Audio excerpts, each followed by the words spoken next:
Is buying a home in 2024 worth it? Should you wait for rates to plummet? Should you wait for home prices to plummet?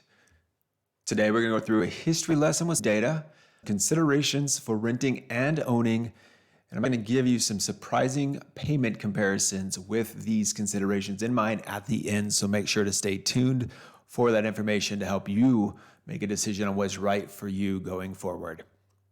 Hey, it's Ray, your mortgage maestro, and I found an interesting set of data from Fannie Mae Pulsenomics relating to a survey that was done of the top 100 minds related to housing. You might be interested to know that even the most pessimistic quartile of that 100 said that home prices will go up 10% in the next handful of years. What does this mean for you?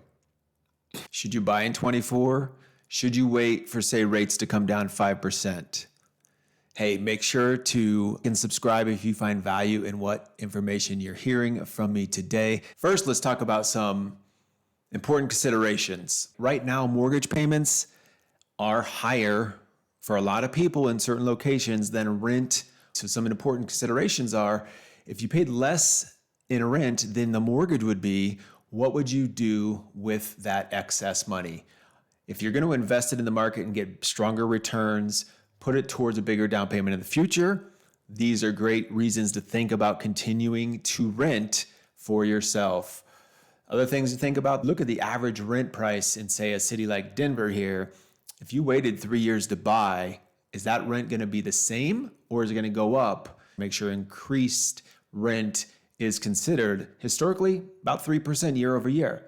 Other things to think about are there expenses for utilities, parking, renter's insurance, laundry.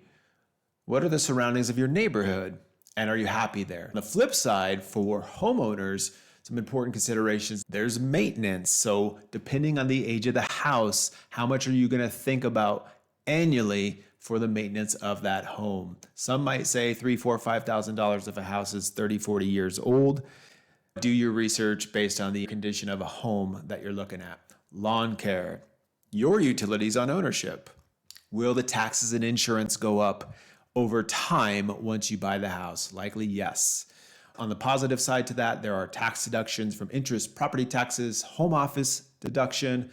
PMI can be tax deductible, and if you were to sell, capital gains can be excluded under certain circumstances. Let's get into some of the history here this year right now.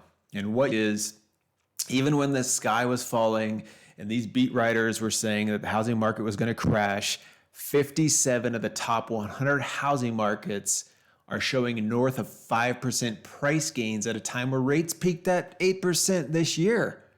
Currently, only 6 markets year over year are showing a negative price changes, with most of them being 1% or less. In those markets right now, quarter over quarter, home prices are going up. So this creates a problem. But we have a Fed that just said they're going to start cutting rates. So historically, what does that mean? If you've followed history relating to the Fed funds rate and mortgage rates, you can see that what that means for mortgage rates is they're going to come down.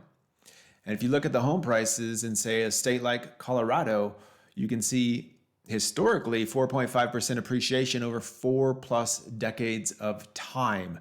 With all that being said, let's talk about some payment comparisons. If you were to buy in 2024 versus, say, waiting for a 5% rate, waiting till 2027, we're going to use a $600,000 house, 5% down with a going rate today of 6.375 with escrows included, 42.52.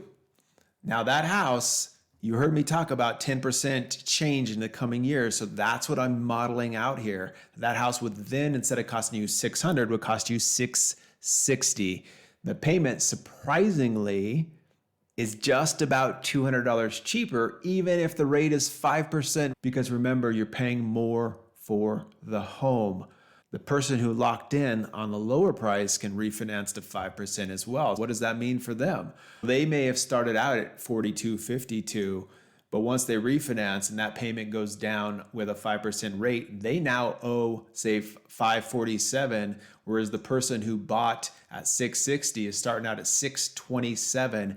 The payment differential is now $36.29, so $400 cheaper than the person who bought the more expensive home with the lower interest rate. The net delta, if a loan amount of $547 is refinanced versus $627 is financed, is an $80,000 change to net worth.